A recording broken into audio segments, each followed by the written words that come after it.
السلام علیکم friends, welcome to کتاب نگری یوٹیوب چینل کتابوں کی نگری میں خوش آمدید۔ میں ہوں آپ کی ہوسٹ اقرا یاسین اور آج میں آپ کے لیے لے کر آئی ہوں مہنور شہزاد کے قلم سے تحریر کردہ ناول نعیم البدل کے ایپیسوڈ نمبر 22 کو لے کر۔ اس ایپیسوڈ کو سٹارٹ کرنے سے پہلے آپ جلدی سے کر لیجئے ہمارے چینل کو سبسکرائب، ویڈیو کو لائک اور کلک کر لیجئے بیل آئیکن کو۔ اب آتے ہیں ایپیسوڈ کی جانب۔ منگنی کی تمام تیاریاں مکمل ہو چکی تھیں۔ لان کو بے حد خوبصورتی سے سجایا گیا تھا اور سب گھر کے لوگ اب تیار ہونے میں مصروف تھے۔ مشل مرجان کو تیار کر رہی تھی۔ پنک کلر کا فراک اسے پہنائے، اس کے بالوں کی ہاف پونی بنائے، وہ بے حد پیاری لگ رہی تھی۔ مرجان اسے تیار کر کے اس کے گرد احتیاط کے لیے کشنز رکھتی، خود تیار ہونے کے لیے اپنا ڈریس لیتی، چینج کرنے کے لیے بڑھ گئی۔ کچھ دیر بعد وہ ٹی پنک کلر کے خوبصورت سے ڈریس میں ملبوس باہر آئی اور ڈریسنگ کے سامنے کھڑی ہوئی بالوں کو جوڑے کی شکل دے کر سلور سٹالر کا حجاب کرنے لگی، کیونکہ اس کے ڈریس پر کام سلور رنگ کا ہوا تھا۔ سر پر حجاب کرنے کے بعد لائٹ سا میک اپ کرتی، ہونٹوں پر لائٹ براؤن کلر کی لپسٹک لگائے وہ بے حد خوبصورت لگ رہی تھی۔ تبھی ارباب کمرے میں داخل ہوا اور نظر اس پر گئی اور وہ اسے نظر ہٹانا بھول گیا۔ مشل بہت کم تیار ہوتی تھی، لیکن جب ہوتی تو بے حد حسین لگتی تھی۔ مشل اسے نظر انداز کرتی بیڈ کی طرف بڑھ کر بیڈ پر بیٹھتی ہیلز پہننے لگ گئی۔ تم ہیلز نہیں پہنو گی؟ ارباب اسے ہیلز پہنتا دیکھ کر سرد لہجے میں منع کر گیا۔ وہ خاموشی سے ہیلز پہننے میں مصروف رہی۔ تمہیں میری بات سمجھ نہیں آئی؟ ارباب اسے ہیلز پہنتا دیکھ کر دوبارہ سے اسے مخاطب کر کے کہنے لگا۔ میں ہیلز ہی پہنوں گی۔ مشل اسے دیکھے بغیر ٹھنڈے لہجے میں جواب دیتی پہن کر کھڑی ہوئی اور اپنا دوپٹہ اٹھانے کے لیے بڑھی جب ارباب نے اس کے بازو تھام کر اسے اپنے قریب کیا۔ میں تمہارے لیے کہہ رہا تھا تمہیں درد ہوگا۔ ارباب اسے اپنے قریب کرتے ہوئے نرم لہجے میں اس کے حسین چہرے کو نظروں کے اثار میں لیے کہنے لگا، درد سہنے کی عادت ہو گئی ہے مجھے۔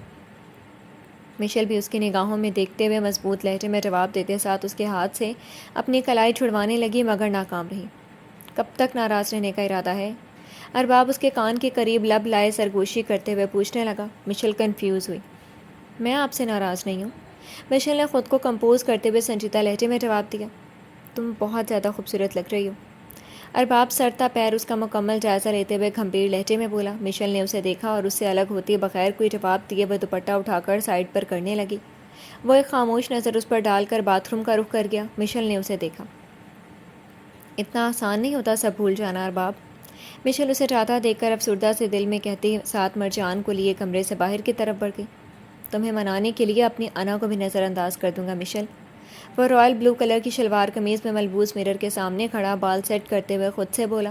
خود پر پرفیوم چھڑکتا، ہاتھ میں برینڈڈ گھڑی پہنے وہ بے حد ہینڈسم لگ رہا تھا۔ مغرور چال چلتا وہ بھی نیچے کی جانب بڑھ گیا۔ ٹی وی لاؤنج میں داخل ہوا تو عاطف ملک، احمد ملک اور نوشین محترمہ دکھائی دی۔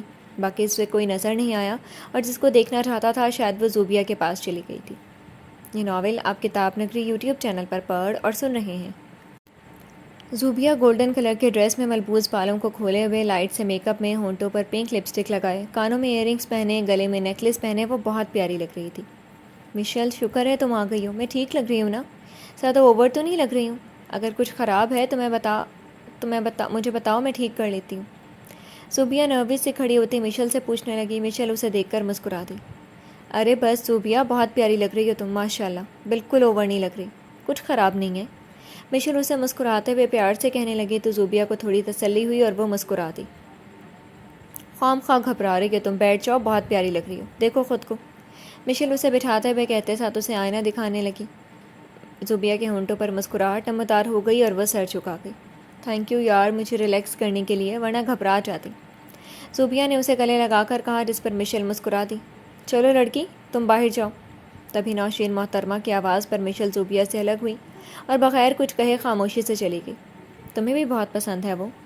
نوشین محترمہ سرد نگاہوں سے زوبیہ کو دیکھتے ہوئے بولی۔ زوبیہ کے چہرے کی مسکراہٹ سمٹ گئی۔ جو اچھا ہوگا وہ اچھا ہی لگے گا نا موم؟ زوبیہ نے بغیر ہچکچائے صاف گوئی سے کہا۔ نوشین محترمہ خاموش ہو گئی۔ چھوڑو یہ سب، ماشاءاللہ میری بچی بہت پیاری لگ رہی ہے، بہت زیادہ، اللہ نصیب بھی اچھے کرے اور بہت خوش رکھے۔ نوشین محترمہ اسے پیار سے دیکھتے ہوئے اس کے چہرے پر ہاتھ رکھے کہنے لگیں۔ زوبیہ مسکرا دی۔ نوشین محترمہ نے اسے پیار کیا۔ یہ ناول آپ کتاب نگری یوٹیوب چینل پر پڑھ اور سن رہے ہیں۔ منگنی کی تقریب شروع ہو چکی تھی۔ آہستہ آہستہ مہمان بھی آنے لگ گئے۔ شکیل صاحب اور جعفر بھی پہنچ گئے۔ شکیل صاحب سے ملے تھے۔ جعفر سیاہ شلوار قمیض میں ملبوس مرون ویسٹ کوٹ پہنے، بالوں کو نفاست سے سجائے، ہلکی ہلکی داڑھی میں ہینڈسم لگ رہا تھا۔ ارباب اس کی طرف بڑھا۔ آج مسکراہٹیں نہیں ختم ہو رہی ہیں۔ ارباب جعفر کے پاس آتے ہوئے اسے چھیڑ کر کہنے لگا، جس پر جعفر اسے دیکھنے لگا۔ خوشی زیادہ اس بات کی ہے کہ اب میں بھی سنگل نہیں رہوں گا۔ جعفر مسکراتے ہوئے اسے خوشی کی اصل وجہ بتانے لگا۔ ارباب نے غصے سے اسے دیکھا۔ تیرے سے ہی ایسی فضول بات کی امید تھی۔ ارباب اسے لعنت بھیجتے ہوئے کہنے لگا۔ جعفر ہنسنے لگا۔ تو بتا، بھابھی مانی یا نہیں؟ جعفر اس سے فوراً سے پوچھنے لگا۔ ارباب نے اسے دیکھا۔ 1% بھی نہیں، اور تمہاری منگنی ہے نا تو نو سیٹ باتیں۔ ارباب اسے جواب دیتے ساتھ مسکرا کر کہتے ساتھ اسٹیج سے اتر گیا۔ وہاں آج لان میں عاطف ملک اور احمد ملک کے ساتھ چلتا ہوا آتا دکھائی دیا۔ سفید رنگ کی شلوار قمیض میں ملبوس بالوں کو نفاست سے سجائے، ہلکی ہلکی بیئرڈ میں پیروں میں کھیڑی پہنے، وہ بھی بے حد اچھا لگ رہا تھا۔ وہ مسکراتے ہوئے اسٹیج کی جانب بڑھا اور جعفر کے ساتھ بیٹھ گیا۔ دونوں ایک دوسرے کو دیکھ کر مسکرائے۔ ارباب مشل کے ساتھ آ کر کھڑا ہوا۔ مشل مسکرا رہی تھی۔ اس کے ساتھ آ کر کھڑے ہوتے ہی مسکراہٹ سمٹ گئی۔ میری شکل اتنی بھی ڈینجرس نہیں ہے جو مجھے دیکھ کر مسکرانا بند کر دیا؟ ارباب اس کی مسکراہٹ غائب ہوتی دیکھ کر ناگواری سے کہنے لگا۔ مشل نے اسے دیکھا۔ آپ مجھے مکمل ناپسند ہیں۔ مشل نے اسے بغیر ہچکچائے صاف گوئی سے جواب دیا۔ ارباب نے اسے دیکھا۔ وہ مشل سے ایسے جواب کی امید نہیں کر رہا تھا، مگر اس کی بات پر وہ مسکرائے بغیر نہ رہ سکا۔ ان کی ہونے والی بیویاں بھی انہیں یہی بولیں گی۔ وہ وہاج اور جعفر کو مسکراتے ہوئے دیکھ کر کہنے لگا۔ مشل نے اسے دیکھا۔ نہیں، کیونکہ ان کی شادی جن سے ہو رہی ہے وہ دونوں ہی پسند کرتے ہیں آپ کو، تو میں پسند نہیں تھی نا؟ مشل نے تلخی سے اسے دیکھتے ہوئے یاد دلایا۔ ارباب نے بھی اس کی جانب دیکھا۔ تب نہیں تھی تو کیا ہوا، اب تو بے حد پسند ہوں۔ ارباب اسے نظروں کے احسار میں لیے رومانوی لہجے میں بولا۔ مشل اس سے نظریں ہٹا گئی۔ نہیں، کل کو آپ مجھے کسی اور لڑکے کے ساتھ دیکھیں گے تو پھر میں منافق ہو جاؤں گی، اور منافق لوگ تو آپ کو زہر لگتے ہیں نا؟ مشل نے لفظوں پر زور دیے افسوس بھرے لہجے میں اسے شرمندہ کر دیا۔ ارباب خاموش ہو گیا۔ وہ جب اس سے بات کرنے کی کوشش کرتا تھا، وہ اسے کوئی نہ کوئی ایسی بات یاد دلا دیتی تھی کہ وہ شرمندگی کے باعث خاموش ہو جاتا تھا۔ زوبیہ اور ہدیٰ نوشین محترمہ اور مسرت محترمہ کے ساتھ آتی دکھائی دیں۔ لان میں موجود ہر فرد ان دونوں کی جانب متوجہ ہوا۔ ہدیٰ لائٹ بلو کلر کی میکسی میں سر پر ہم رنگ دوپٹہ اوڑھے لائٹ سے میک اپ میں بے حد پیاری لگ رہی تھی۔ وہ مشل کو دیکھ کر مسکرائی۔ مشل نے بھی جواباً اسے مسکراہٹ دی۔ وہ دونوں چھوٹے چھوٹے قدم اٹھائے اسٹیج کی طرف بڑھی۔ وہاج نے زوبیہ کو ہاتھ دیا اور جعفر نے ہدیٰ کو ہاتھ دیا۔ دونوں نے مسکرا کر ہاتھ تھامے اور ان دونوں کے پہلوؤں میں بیٹھ گئیں۔ بہت پیاری لگ رہی ہو۔ وہاج زوبیہ کو پیار سے دیکھتے ہوئے اس کی تعریف کرنے لگا۔ زوبیہ مسکرا کر سر جھکا گئی۔ تعریف کرو نا میری۔ ہدیٰ جعفر کو خود کو مسکراتے ہوئے دیکھتے پا کر منہ بسور کر کہنے لگی۔ آپ تو ہمیشہ ہی بہت خوبصورت لگتی ہیں۔ جعفر نے مسکراتے ہوئے اسے نرم لہجے میں کہا۔ ہدیٰ نے اسے دیکھا۔ مجھے معلوم ہے، ہدیٰ اپنے انداز میں کہتے ساتھ سر جھکا گئی۔ جعفر ہنس دیا۔ سب چاروں بچوں کو ایک ساتھ خوش دیکھ کر وہ بے حد خوش ہو رہے تھے۔ وقاص بھی موجود تھا اور وہ مسلسل مشل کو ہی دیکھنے میں مصروف تھا۔ ارباب اس کے پاس آیا اور اس کی گردن پر ہاتھ ڈالا۔ اب اگر مشل کی طرف دیکھا نا تو یہاں نظر نہیں آئے گا۔ ارباب اس کی گردن پر دباؤ ڈالتے ہوئے سرخ آنکھوں سے اسے گھورتے ہوئے کہنے لگا۔ لگتا ہے کچھ زیادہ ہی پسند آ گئی ہے۔ وقاص چہرے پر کمینی مسکراہٹ سجائے اسے دیکھ کر کہنے لگا۔ ارباب کے اعصاب تن گئے۔ میری بیوی ہے، عزت ہے میری، تمیز میں رہ۔ ارباب اس کی کمر پر زور سے تھپڑ مارتا دھیمے مگر بے حد سخت لہجے میں کہتے ساتھ وہاں سے چلا گیا۔ وقاص اسے پریشان نگاہوں سے دیکھنے لگا۔ ارباب ملک کو مشل کے لیے اس قدر پوزیسو دیکھ کر اسے واقعی حیران کی ہوئی تھی، مگر اب اس نے دوبارہ مشل کو دیکھنے کی غلطی نہیں کی تھی۔ میرے خیال سے رسم ہو جانی چاہیے، کچھ دیر بعد عاطف ملک نے کہا، جس پر سب لوگ حامی بھر گئے۔ جعفر اور ہدیٰ نے انگوٹھی تبدیل کی اور وہاج اور زوبیہ نے انگوٹھی تبدیل کی، اور اس طرح منگنی کی رسم ادا ہو گئی۔ سب لوگوں نے تالیاں بجائیں اور باری باری گھر کے ہر فرد نے آ کر ان کا منہ میٹھا کروایا اور انہیں مبارکباد دی۔ مشل اور ارباب دونوں ایک ساتھ منہ میٹھا کرنے کے لیے اسٹیج پر چڑھے۔ ہیلز ہونے کی وجہ سے مشل احتیاط سے چل رہی تھی۔ ارباب اسٹیج پر چڑھا اور اس کی طرف ہاتھ بڑھایا۔ مشل نے اس کے ہاتھ کو دیکھا اور نظر انداز کرتی وہ اپنے سہارے اسٹیج پر چڑھنے لگی کہ ان بیلنس ہوتی اس سے پہلے گرتی۔ ارباب نے خود ہی اس کا ہاتھ مضبوطی سے تھام لیا اور اسے گرنے سے بچا لیا۔ ارباب نے اسے اپنی جانب کھینچا اور اپنے سہارے اسٹیج پر چڑھایا۔ چھوڑے میرا ہاتھ، مشل غصے سے کہتے ساتھ اپنا ہاتھ نکالنے لگی۔ ارباب نے گرفت مضبوط کر لی۔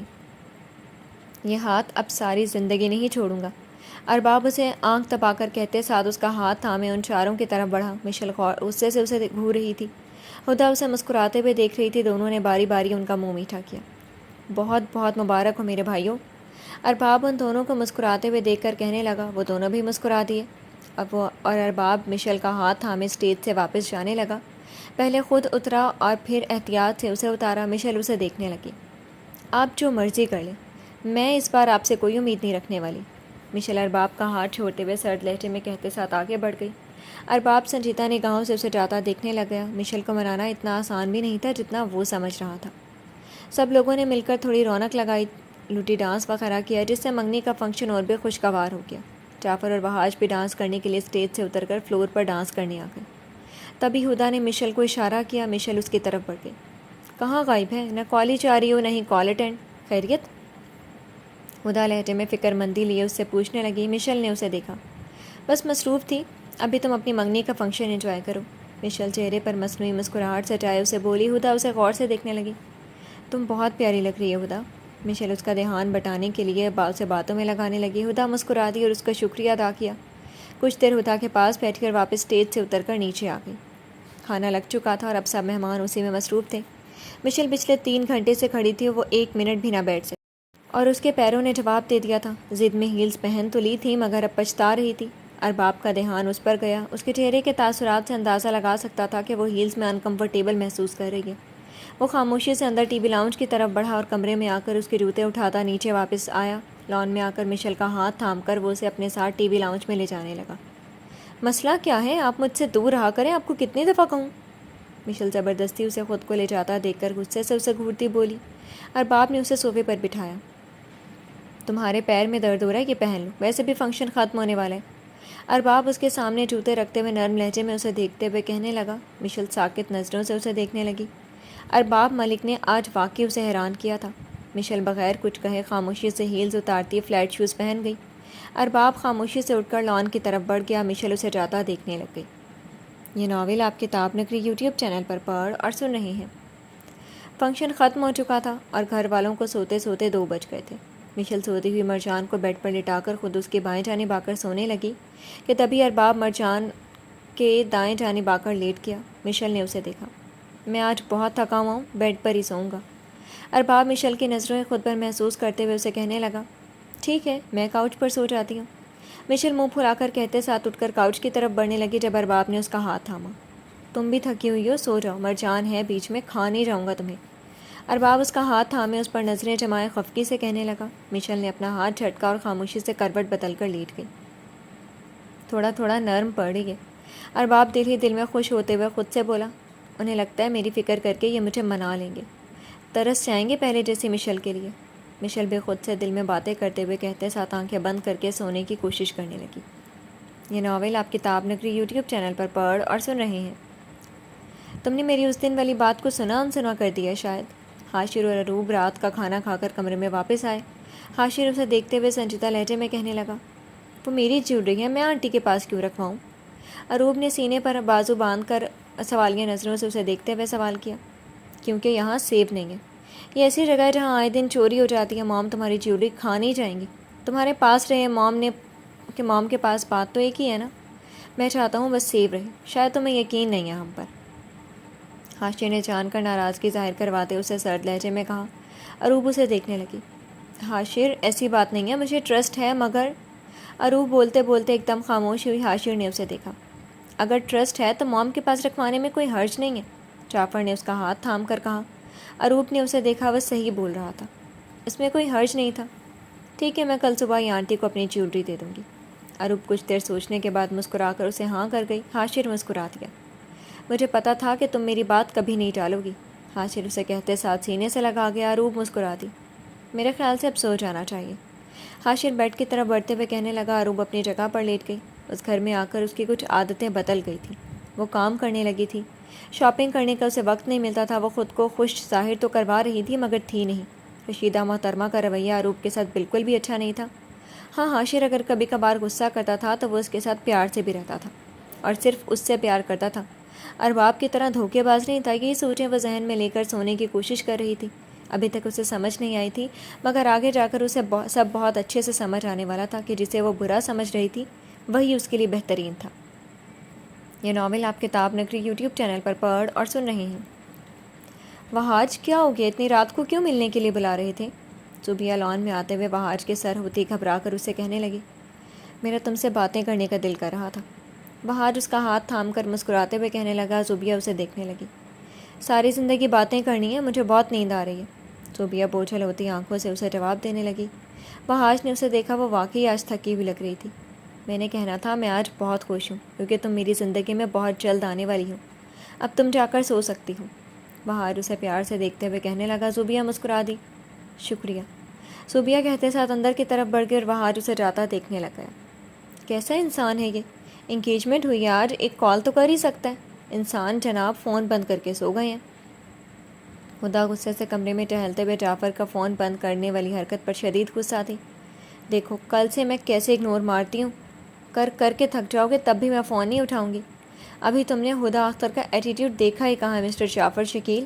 سرخ چہرہ لیا وہ خود سے بولتے ساتھ بیڈ کی طرف بڑھی اور سونے کی کوشش کرنے لگی۔ بہت کوشش کرنے کے بعد بالآخر اسے نیند آ ہی گئی۔ جی تو فرینڈز، کیسی لگی آپ کو آج کے ایپیسوڈ؟ کمنٹ سیکشن میں ضرور بتائیے گا۔ پھر حاضر ہوں گے ناول کے نیکسٹ ایپیسوڈ کے ساتھ، تب تک کے لیے اجازت دیجیے۔ شکریہ، اللہ حافظ۔